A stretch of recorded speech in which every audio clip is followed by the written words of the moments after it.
안녕하세요. 저는 수도권에서 사는 30대 여성입니다. 항상 여기 사연을 듣기만 했는데 저도 사연을 보내려니 무슨 말부터 시작해야 할지 모르겠네요. 사실 얼마 전에 정말 끔찍한 사건을 하나 겪었거든요.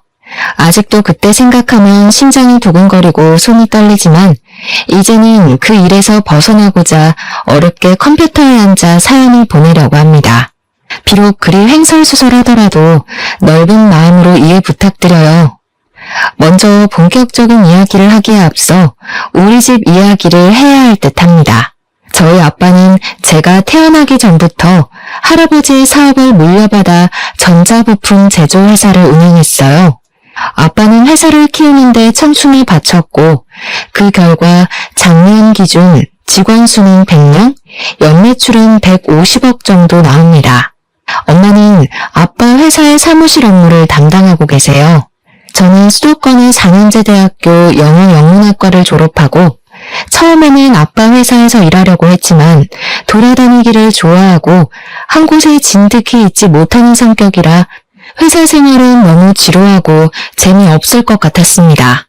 무슨 일을 해볼까 고민하다가 어릴 때 꿈인 스튜어디스가 되어보고자 항공사에 지원했는데 서류는 항상 붙었지만 면접에서는 자꾸 떨어지더라고요. 1년 정도 도전하다가 계속 안 돼서 결국 포기하고 지금은 학원 영어 강사로 근무 중입니다. 그리고 사실 저에게는 가족이 하나 더 있는데 바로 1살 많은 오빠예요. 오빠와 저는 제가 7살까지는 같이 살았습니다. 하도 어린 시절이라 기억이 가물가물하지만 어릴 적 사진을 보면 저는 항상 오빠의 손을 잡고 다녔고 오빠는 저를 다정스럽게 쳐다보며 잘 놀아주었어요. 행복만이 가득할 것 같은 우리 집에 오빠가 학교에 입학한 해의 추석 명절날 비극이 닥쳤습니다.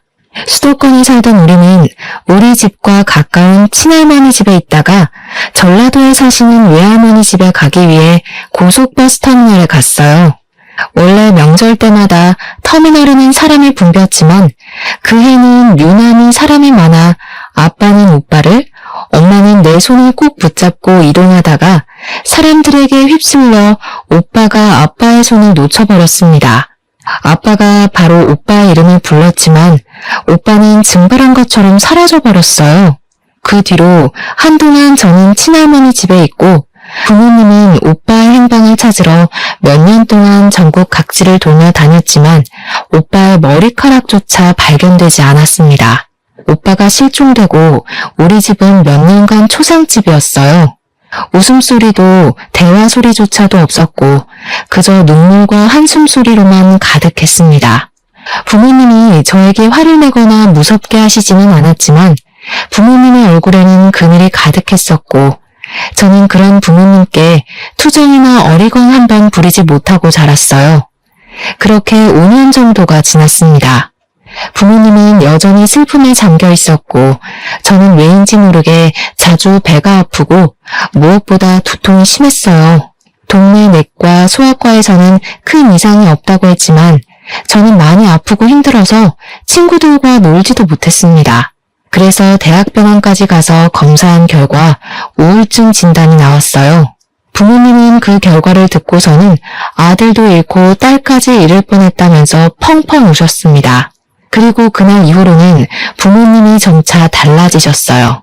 항상 무표정으로만 계시던 두 분이 제 앞에서는 항상 웃으셨고 매주 주말마다 놀이공원, 상황이 안 되면 집 앞 공원이라도 나가서 함께 시간을 보냈습니다.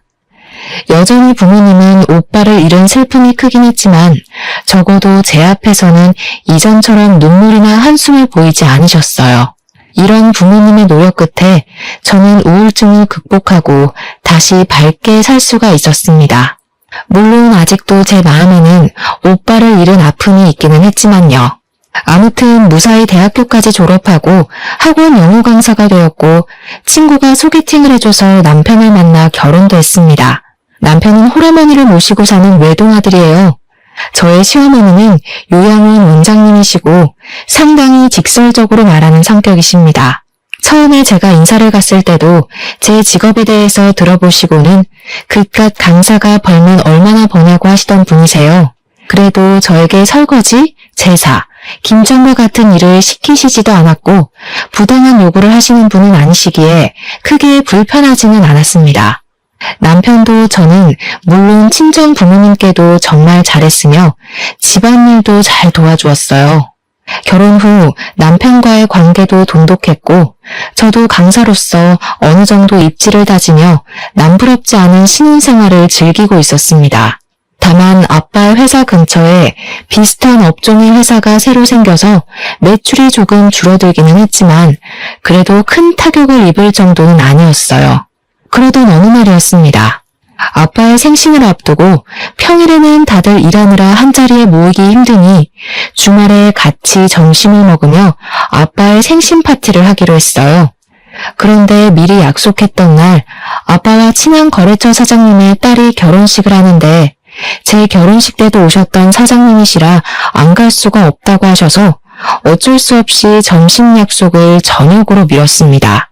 아빠는 결혼식을 다녀오고 저녁에 가족끼리 만났는데 아빠가 큰 고민이 있어 보이셨어요.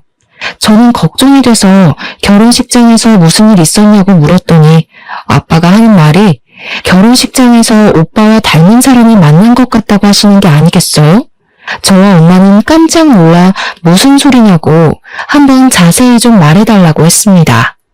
결혼식장에서 진혁이와 아주 똑같이 생긴 사람을 봤어. 대충 겉으로 봤을 때는 지금 진혁이의 나이는 30대 초반에서 중반 정도 되어 보이고 내 젊을 때랑 아주 똑같이 생겼었어. 오늘 나와 같이 간 회사 사장님이 그 젊은 친구가 나랑 너무 닮아서 그런데 혹시 아는 사이냐고 물어볼 정도였다니까. 그럼 한번 가서 나이와 이름을 물어보지 그러셨어요. 나도 그러고 싶었지. 그런데 예식장에는 사람이 너무 많아서 정신이 하나도 없더라고. 그래서 필요 현장에서 찾아봤는데 그냥 갔는지 안 보였어. 나중에 거래처 사장한테 아는 사람이냐고 한번 물어봐야겠어. 아이고, 내 정신 좀 보게. 오늘 내 생일 축하해주려고 왔는데 김서방 앞에서 이런 이야기나 하고 말이야. 내가 미안하네. 아닙니다, 장인어른. 생신날 잃어버린 아들을 찾게 된다면 더할 나위 없이 좋은 최고의 선물이지요. 정말 그분이 우리 다은이의 친오빠였으면 좋겠어요. 그럼 저도 형님이 생기고 너무 좋을 것 같아요. 아빠는 남편의 말에 정말 그랬으면 좋겠다고 하며 이해해줘서 고맙다고 말씀하셨습니다. 그리고 아빠의 생신은 월요일이 되었어요. 저는 점심시간쯤에 아빠에게 생신 축하드린다고 전화를 드렸습니다. 그런데 아빠의 목소리가 떨리고 좋지 않았어요. 무슨 일이 있나 싶어 어디 편찮으시냐고 물었더니 아빠가 지금 너무 놀랄 일이 있어서 그런다고 하며 이따가 퇴근길에 밤늦게라도 잠시 집에 오라고 하셨습니다. 제 근무 시간이 오후 2시에서 밤 10시까지이고 정리하고 뭐하고 하면 밤 11시에나 퇴근할 수 있어요. 그래서 밤 11시에 집에 가도 괜찮냐고 했더니 상관없다고 하시며 오늘 꼭 잠깐만 집에 들러달라고 하시고는 전화를 끊으셨습니다. 아빠의 목소리를 들으니 무슨 안 좋은 일이 있나 싶어 걱정되어 엄마에게도 전화했는데 엄마는 전화를 받지 않았어요. 그날은 부모님 걱정에 어떻게 하루 강의를 마쳤는지 모르겠습니다. 어찌어찌 수업을 마치고 강의를 마치자마자 원장 선생님께 양해를 구하고 바로 집으로 달려갔어요. 집에 갔더니 부모님은 눈물을 흘리셨는지 눈이 벌겋고 팅팅 부어 있었고 그 모습을 본 저는 깜짝 놀랐습니다. 다은아, 놀라지 마. 진혁이를 찾은 것 같아. 너의 오빠 찾았다고. 아빠의 말에 저는 심장이 쿵 내려앉는 것 같았습니다. 너무 기쁘기도 하고 이게 도대체 무슨 상황인가 싶어 일단 차근차근 말해달라고 했어요. 아빠는 거래처 사장님 딸의 결혼식장에서 본 젊은 사람이 오빠라는 확신이 들었다고 합니다. 그래서 오늘 출근하자마자 거래처 사장님께 전화해서 사실 어릴 때 잃은 아들이 있는데 하객으로 온 한 젊은 친구가 아빠의 젊은 시절과 너무 닮아서 혹시나 해서 물어본다고 했어요. 그 말을 들은 순간 거래처 사장님은 누구를 찾으려는지 알 것 같다고 하며 오빠의 현재 직장을 알려주었다고 합니다. 알고 보니 오빠는 아빠 회사 근처에 새로 생긴 비슷한 업종의 회사 개발팀 팀장이었어요. 거래처 사장님이 오빠가 다니는 회사 사장님의 번호를 알려주셔서 아빠가 바로 사장님께 전화했고 오빠를 닮은 젊은 사람의 나이와 이름을 알 수 있는데 나이는 현재 오빠의 나이와 같은 35살이고 이름은 오빠의 이름과 같은 이진혁이었습니다. 이 사실을 안 것이 점심시간 즈음이었고 점심시간이 지난 후 아빠는 바로 그 회사로 달려가 봤지만 아쉽게도 오빠는 지금 다른 지방으로 출장 중이라 볼 수 없었어요. 하지만 사원증으로 사진은 볼 수 있었는데 사진을 보니 오빠라는 확신이 들었다고 합니다. 아빠는 회사 사장님으로부터 어떻게 오빠가 이 회사 직원으로 있을 수 있는지 그 이야기를 듣게 되었어요. 사장님은 지금 회사를 차리기 전에 다른 회사에서 부장으로 있었고 오빠는 신입사원이었습니다. 그 당시 오빠는 배우려는 열정도 가득하고 항상 열심히 하려고 해서 당시 부장이었던 사장님 눈에는 참 인상 깊었다고 해요. 그 뒤로 종종 같이 저녁을 먹으며 살아온 이야기를 했는데 오빠는 보육원에서 살다가 성인이 되어 자립금을 받고 시설에서 나와 직업 전문학교에서 이쪽 일을 배웠다고 했습니다. 사장님은 힘들게 살아온 오빠가 안쓰러워 더 잘 챙겨주고 기술을 하나라도 더 알려주려고 했다고 해요. 그러다가 사장님이 우연한 기회에 자신의 회사를 차릴 수 있었는데 함께 일할 직원을 구하다가 오빠가 생각나 개발팀 팀장으로 스카우트했다고 했습니다. 이 말을 들은 아빠는 눈물을 흘렸고 사장님은 오빠의 연락처를 알려주며 한번 연락해서 만나보라고 했다고 해요. 저는 부모님의 이야기를 듣고 드디어 오빠를 찾았다는 생각에 기쁘기도 하고 얼떨떨하기도 했습니다. 집에 가서 남편에게 오빠를 찾았다고 이야기하니 남편도 어떻게 이런 우연이 있냐고 하며 매우 잘 됐다고 했어요. 그리고 그 주 주말, 오빠와 우리 가족이 드디어 한자리에 만났습니다. 엄마는 오빠의 뺨을 어루만지며 드디어 우리 아들을 만났다고 눈물을 흘렸고 오빠 역시 너무 보고 싶었다고 하며 펑펑 울었어요. 그리고 오빠는 저를 보더니 매일 울기만 하고 코나 질질 흘리던 그 꼬맹이가 벌써 이렇게 커서 결혼까지 했냐고 했습니다. 우리 가족의 모습을 본 남편도 옆에서 눈물을 흘렸어요. 오빠는 지금 우리 집과 그다지 멀지 않은 곳에서 살고 있었기에 우리는 앞으로도 종종 모이기로 약속했습니다. 남편 역시 오빠에게 매형이 생겨서 너무 기쁘다고 하며 앞으로 자주 만나 함께 술도 마시자고 했어요. 그 뒤로 남편은 오빠와 종종 둘이서만 만나 함께 저녁도 먹고 술도 마셨습니다. 그러다가 술을 너무 과하게 마시면 남편은 저한테 혼난다며 오빠 집으로 가서 잠도 자곤 했어요. 그럴 때마다 저는 술 먹고 집에 안 들어오는 남편을 향해 바가지를 긁었지만 오빠는 매제 아침에 해장까지 시켜서 잘 보낼 테니 남편 너무 혼내지 말라고 했습니다. 저와는 달리 부모님은 오빠와 남편이 형제처럼 잘 지내는 것 같아 너무 보기 좋다고 흐뭇해하셨어요. 그렇게 2년 정도가 지났습니다. 아빠는 이제 연세가 있으셔서 회사 운영하는 데 많이 힘들어하셨어요. 아빠는 같이 일도 하고 앞으로 회사를 물려받을 수 있을 정도로 믿을 만한 사람이 필요하다고 했습니다. 직원들도 있었고 회사 간부도 있기는 했지만 아빠는 그 사람들이 회사를 운영해 나가기에는 적합하지 않다고 생각하셨어요.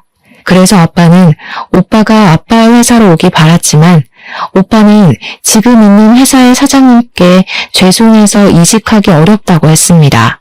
이 모든 상황을 들은 남편은 장인어른의 건강이 걱정된다며 회사에 들어가서 일을 도와드리고 싶다고 했어요. 그런데 남편은 전공이 전혀 다른 쪽이고 아빠 회사는 아무래도 기계를 직접 조작하고 다뤄야 하는 일이라 처음부터 하나하나 배워야만 했습니다. 저는 남편에게 아빠 회사로 들어가면 하나부터 열까지 다 배워야만 하는 상황이라 힘들 수도 있다고 했지만 남편은 솔직히 지금 다니는 회사에는 희망이 없어 보인다며 아빠의 회사로 들어가서 기술을 배우고 싶다고 했어요. 아빠도 남편에게 회사로 들어오면 힘들 것이라고 했지만 남편은 생각이 아주 확고했고 결국 남편은 아빠의 회사에 입사하게 되었습니다. 남편은 정말 열심히 했어요. 거의 매일 자정까지 일하며 기계 조작하는 것을 배웠고 주말에도 회사에 갔습니다. 저는 너무 힘들게 일하는 남편이 안쓰러워 몸도 생각해가며 일하라고 했지만 남편은 지금 빨리 일을 배워야 한다며 그 누구보다 열심히 했어요. 그러나 회사 사람들은 남편을 인정해주지 않았습니다. 일부러 남편 앞에서는 전문 용어를 써서 남편이 하나도 못 알아듣게 하고 회사 내의 중요한 일도 남편에게 말해주지 않는다고 해요. 남편은 그 사람들에게 인정받으려면 빨리 일을 배워야 한다고 하며 이 악물고 정말 열심히 일했습니다. 아빠도 그런 남편의 모습을 아주 좋게 보셨고 아직은 남편이 회사에서 일을 맡아서 할 정도는 아니지만 조금 더 있으면 회사에 큰 도움이 될 수 있을 것 같다며 칭찬을 하셨어요. 그러다가 명절이 왔습니다. 원래 시댁이 우리 집에서 1시간 거리라서 한 달에 한 번꼴로 시댁에 갔었는데 남편이 아빠 회사로 들어가고 나서는 거의 넉 달 만에 시댁에 간 상황이었어요. 시어머니는 오랜만에 본 남편을 보며 한숨을 푹 쉬셨습니다. 우리 준석이 얼굴이 아주 반쪽이 됐네. 우리 준석이가 너네 아빠 회사에서 일하는데 무슨 일반 사람들처럼 그렇게 일을 시키니? 아무래도 아빠 회사는 기술이 필요한 회사라 아직은 배우느라 그래요. 다들 이쪽 업계에서 10년, 20년은 되신 분들인데 이분들과 함께 일하려면 아무래도 남편도 열심히 해야죠. 그래서 저와 남편이 힘들 수 있다고 남편을 말렸는데 남편이 굳이 아빠 회사에 들어갔네요. 어머, 얘 좀 보게.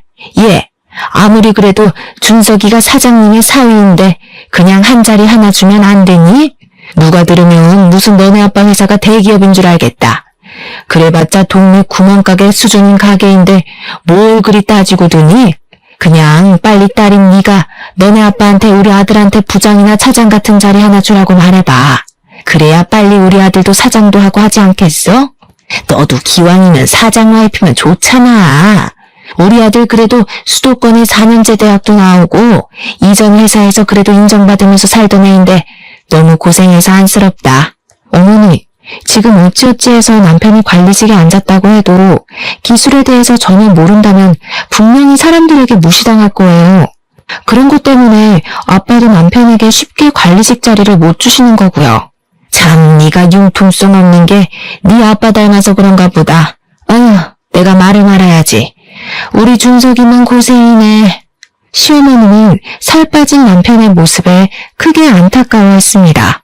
시어머니 말이 좋게 들리지는 않았지만 남편이 아빠 회사 다니며 고생을 해서 살이 빠진 것이 사실이기에 별다른 할 말이 없었어요. 그냥 남편이 건강을 잃지 않도록 잘 내조하겠다고 말했습니다. 그런데 시어머니가 그 뒤로도 명절 내내 우리 아들 안쓰럽다며 이야기를 했고 처음에는 저도 같이 안쓰러운 마음이 들었으나 점점 듣기 힘들었고 슬슬 짜증이 났어요. 이런 제 마음을 알았는지 남편도 시어머니에게 그만하라고 했고 남편의 말에 시어머니는 이야기는 하지 않았는데 집에 갈 때 보니 시어머니가 울고 있었습니다. 왜 우시냐고 했더니 준석이가 너무 안쓰럽다고 하며 너네 아빠한테 잘 이야기해서 얼른 관리직 하나 달라고 했어요. 그래도 30대 중반인데 아직도 그렇게 남의 밑에서 고생하며 일하는 게 너무 안쓰럽다면서요. 저는 그날 시댁에서 나오면서 남편에게 혹시라도 버티기 어려울 정도로 힘들면 언제든지 말하라고 했습니다. 남편은 이제 일도 조금씩 손에 익고 괜찮다고 하며 열심히 해보겠다고 하는데 남편을 보니 뭔가 고맙기도 했고 마음이 짠하기도 했어요. 그렇게 1년 정도 지나자 아빠 회사 임직원들이 드디어 남편을 인정해주기 시작했습니다. 하루는 회식을 갔다가 남편이 아주 기분 좋아서 오는 거예요. 회식 때 무슨 좋은 일 있었냐고 했더니 오늘 회식 자리에서 부장님이 사과했다는 겁니다. 무슨 소리냐고 하니 부장님이 그동안 사장님의 사위인데다가 이쪽 업계에서는 한 번도 일해보지 않았다고 해서 낙하산으로 오해했는데 지난 1년간 정말 열심히 일하는 것을 봤다며 오해해서 미안했다고 말했다는 것이에요. 부장님의 말에 다른 직원들도 자신들도 오해했다고 하며 남편에게 사과했다고 합니다. 남편은 역시 진심은 통하는 것 같다며 뿌듯해했고 그 뒤로는 회사 사람들과 잘 어울렸고 대리로 승진도 했어요. 남편이 대리가 되고 얼마 지나지 않았을 때 아빠와 오빠 회사에 큰 변화가 생겼습니다. 이런저런 복잡한 사정으로 인해 오빠의 회사가 아빠의 회사로 인수합병이 돼서 오빠가 아빠의 회사에서 일하게 되었어요. 오빠가 다니던 회사와 아빠가 운영하시던 회사는 거의 같은 부품을 제조하는 업체이고 부품을 제조하는 기계 역시 거의 같았습니다. 그래서 오빠는 회사 일에 쉽게 적응할 수 있었고 일을 너무 잘했어요. 아빠 회사 사람들도 오빠가 일을 잘한다는 것을 부정하지 못했습니다. 게다가 눈치도 빠르고 눈썰미도 있고 사람들 사이에 잘 융화되었어요. 무엇보다 회사 합병 후 처음에 이런저런 갈등들이 꽤 많았는데 그런 갈등이 생길 때마다 오빠는 현명하게 대처해서 큰 싸움이나 갈등이 생길 뻔한 것을 막았다고 합니다. 사람들은 다들 오빠의 성품과 실력을 높이 평가했고 오빠는 바로 차장으로 초고속 승진을 했어요. 오빠는 임직원들이 낙하산이라고 불만을 토로하면 어쩌냐고 했지만 회사 내에서는 아무도 오빠가 차장이 되었다고 해서 불만을 품지 않았습니다. 이렇게 오빠는 초고속으로 차장이 되었지만 남편은 여전히 대리였어요. 물론 남편도 최선을 다해서 노력하고 있었습니다. 하지만 20살 때부터 직업 전문학교에 들어가서 일해온 오빠와 이제 고작 3년 차인 남편이 어떻게 같을 수가 있겠나요? 저와 아빠는 당연히 오빠가 먼저 승진하는 것이 바르다고 생각했는데 남편은 그게 아니었습니다. 남편은 계속 오빠가 차장이 된 것이 마음에 들지 않는다는 식으로 이야기했어요. 하루는 남편이 퇴근하고 집에 왔는데 투덜대는 것입니다. 장인어른 정말 너무하시는 거 아니야? 아무리 형님이 이쪽 업계에서 일했다고는 하지만 그래도 어떻게 차장까지 바로 승진시킬 수가 있어? 장인어른도 그러고 회사 사람들도 다들 형님한테 홀라당 홀려서는 보니까 기계 조작하는 것도 나랑 별반 다른 것도 없더구만. 어떻게 형님은 바로 차장이고 나는 아직도 대리 나부랭이냐고. 나도 이렇게 노력하고 있는데 말이야. 과장이라도 시켜줘야 하는 거 아니야? 나도 아빠한테 대충 회사 상황은 들었는데 솔직히 여보가 열심히 했던 것은 인정하지만 오빠는 지금 이 업계에서 20살 때부터 일해왔던 반면에 여보는 이제 고작 3년이야. 이런 상황에서 여보가 오빠보다 더 인정받기를 원한다는 것은 욕심 아닐까? 그리고 오빠가 차장이 된 것에 대해 불만을 가지는 직원도 아무도 없다면서 왜 여보만 그렇게 불만이야? 솔직히 나는 기계 어떻게 조작하는지 어떤지 아무것도 모르기는 하지만 그래도 아빠와 회사 직원들이 다들 인정했다면 여보보다 오빠가 더 실력이 있다는 뜻 아닐까? 말을 말자 말을 마라. 너도 이씨 집안이니 당연히 너네 오빠가 먼저 차장되는 게 당연하다고 생각하는 거겠지. 남편은 제 말에 수긍하지 못하고 혼자 씩씩대더니 작은 방으로 문 닫고 들어가 버렸습니다. 그 뒤로 남편은 나오지 않았고 저는 남편이 이 정도까지 화를 내는 것이 이해가 가지 않았어요. 그렇게 밤이 되고 저는 혼자 큰 방에서 잠을 잤습니다. 잠을 자다가 새벽에 목이 말라 거실로 나왔는데 남편이 누군가와 통화 중이었어요. 저는 이 새벽에 누구와 통화 중인가 싶어서 몰래 엿들었는데 대충 대화 내용을 들어보니 시어머니와 통화를 하고 있었습니다. 남편은 시어머니에게 우리 아빠의 회사를 물려받아 사장 자리에 한번 앉아볼 생각으로 왔는데 갑자기 형님 그러니까 우리 오빠가 등장하는 바람에 일이 다 틀어졌다고 말을 했어요. 그러면서 우리 오빠가 나타나지만 않았어도 자신이 승승장구해서 사장까지 됐을 텐데 이렇게 찬밥 신세가 된 것이 억울하다며 오빠가 콱 죽었으면 좋겠다고까지 말했습니다. 시어머니는 남편의 말에 화가 잔뜩 난 듯했고 우리 아빠에 대해 좋지 않은 이야기까지 하는 듯했어요. 이 이야기를 들은 저는 너무 충격이었습니다. 남편이 갑자기 아빠의 회사에서 일한다길래 저는 정말 아빠를 돕고 싶어서인 줄로만 알았는데 사장 자리까지 생각한 줄은 몰랐어요. 게다가 오빠 때문에 자신이 사장을 못할 것 같은 상황이 되자 오빠가 죽었으면 좋겠다고까지 말하는 것이 충격이다 못해 섬뜩했습니다. 저는 방문을 열려다가 남편의 목소리가 너무 격양되어 있어서 일단 못 들은 척하고 다시 조용히 큰 방으로 갔어요. 저는 이 상황을 어찌해야 할지 몰라 밤새 고민을 하다가 남편이 출근한 후 바로 아빠에게 전화했습니다. 아빠는 안 그래도 저에게 할 말이 있어서 전화하려고 했다고 했어요. 사실은 말이다. 김서방이 요새 회사 내의 소문이 정말 안 좋아. 자신이 사장님의 사위라서 회사를 물려받을 것이라고 하며 회사 사람들에게 갑질하고 회사 사람들을 무시하고 다닌다더구나. 게다가 새로 들어온 사무실 여직원이 있으면 자신이 이 회사 사장이 될 것이라고 하며 따로 만나서 밥 먹고 술 먹고 하나 봐. 요새 김서방 집에는 일찍 들어오니? 아니요, 거의 매일 일해야 하느라고 늦게까지 일했어요. 여전히 밤 11시나 돼야 집에 와요. 근데 매일 회사 사람들과 밥을 먹으면서 반주한다고는 했어요. 그래서 저는 일하고 밥을 먹으면서 간단히 한잔하고 오는 줄 알았어요. 야근은 무슨, 매일 칼퇴근하고 있어. 아마 사무실 여직원이랑 같이 밥 먹는 것 같아. 어찌됐건 나는 김서방에게 회사 경영을 절대 맡기지 않을 것이고 회사 관리직으로 앉힐 생각도 없어. 아무리 가족이라고 해도 가족과 회사는 엄연히 다른 거야. 네가 서운해하지 않았으면 좋겠구나. 사실 저도 아빠에게 드릴 말씀이 있어요. 어제 남편이 시어머니와 통화하면서 남편이 아빠 회사를 물려받아 사장이 되고 싶었는데 갑자기 오빠가 나타나는 바람에 일이 다 그르쳤다고 했어요. 심지어 오빠가 죽었으면 좋겠다고까지 하더라고요. 그래서 저도 아빠에게 이 사실을 알리려고 전화했어요. 아빠도 내 말에 적잖이 충격을 받으셨고 저 역시 남편과 앞으로 어떻게 해야 하나 고민을 했습니다. 그 뒤로 저와 남편은 한 집에서 살지만 남남처럼 지냈어요. 남편은 매일 밤 1시에서 2시 정도에 들어와서 아침 6시에 나갔습니다.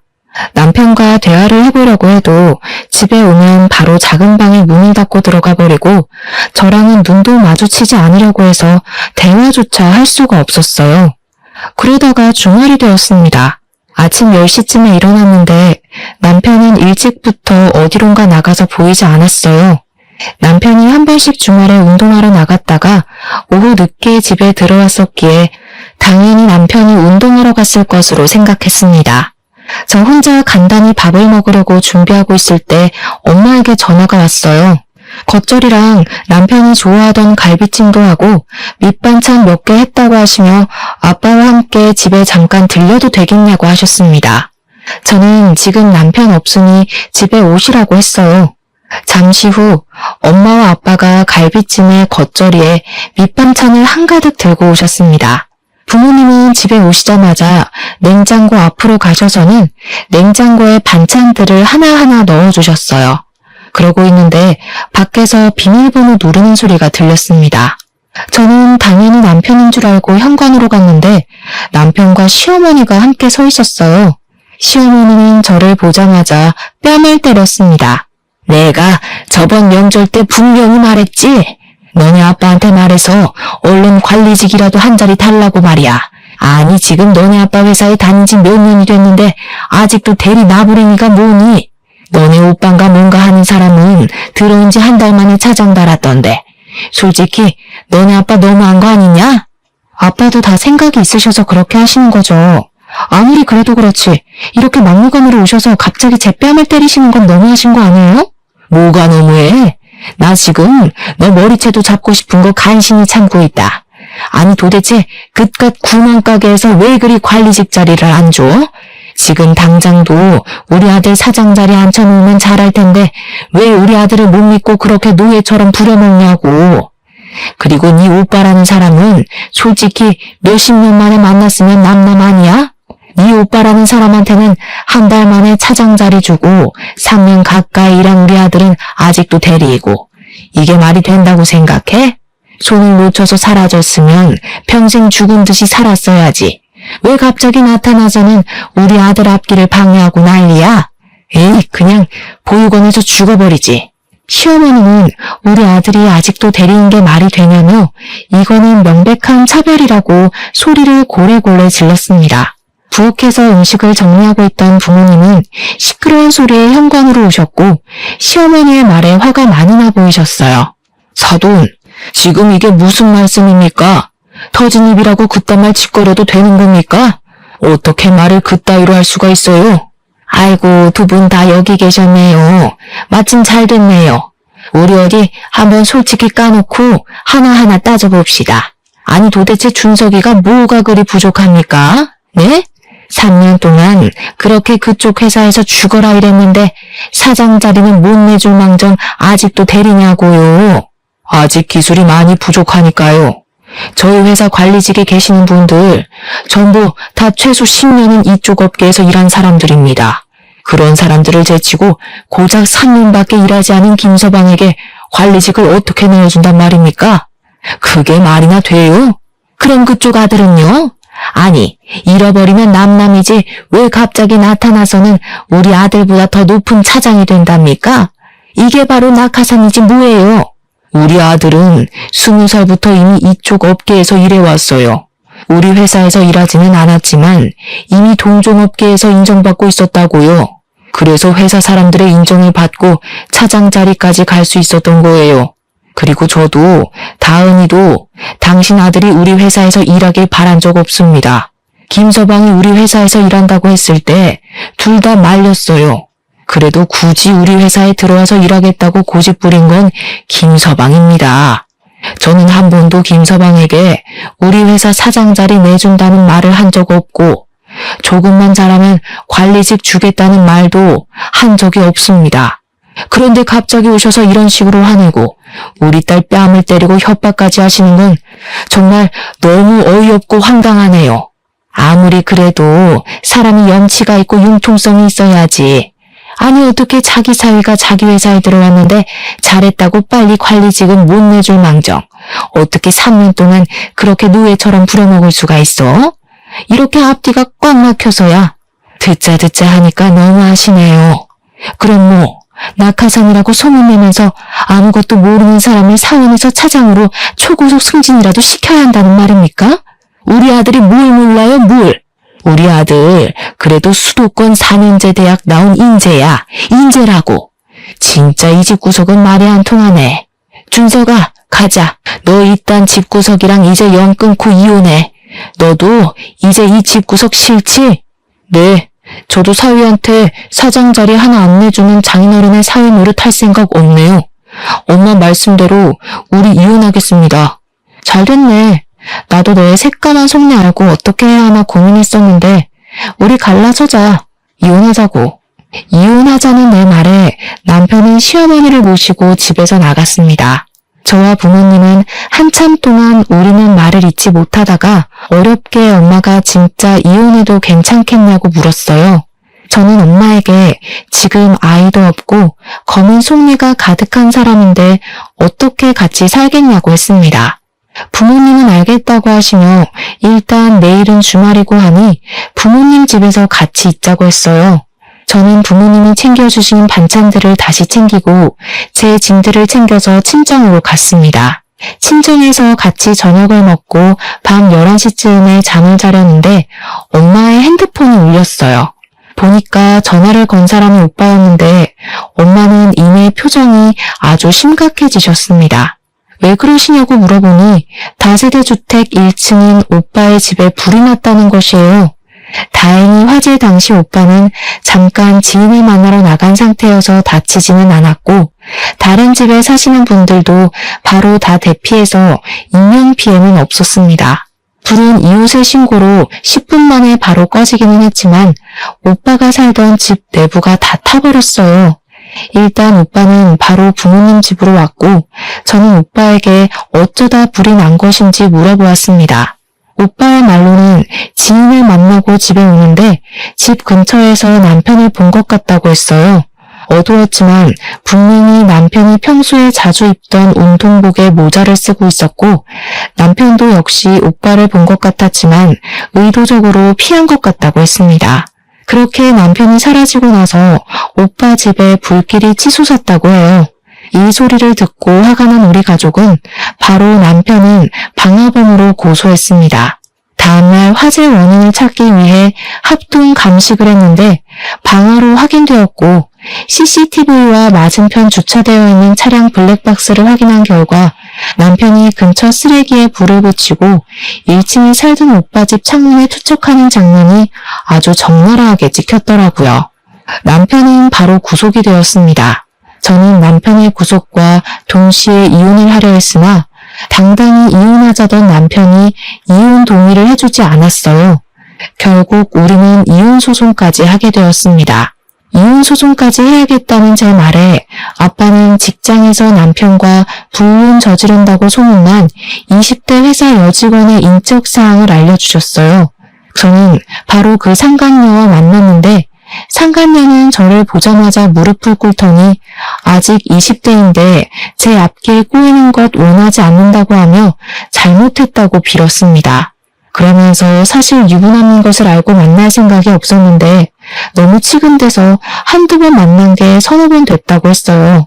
만나면서도 이게 아니란 것은 알았는데 사장님의 사위라고도 하고 또 이혼할 것이라고도 하니 정말 그런 줄로만 알았다고 했습니다.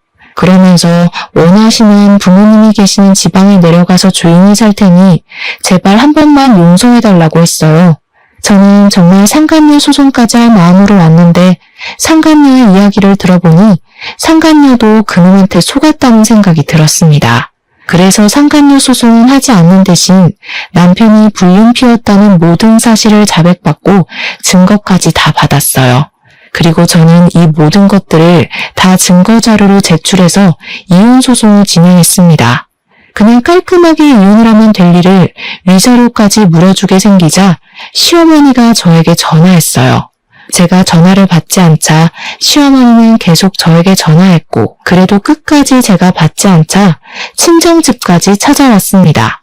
저와 엄마는 집안으로 들일 생각이 없었지만 잠깐 열린 틈을 타서 무작정 시어머니가 집안으로 들어왔어요. 내가 우리 준석이가 너무 고생하는 것 같아서 나도 모르게 욱해서 그때 이혼하라고 했었어. 하지만 내 진심은 아니었다. 정말이야.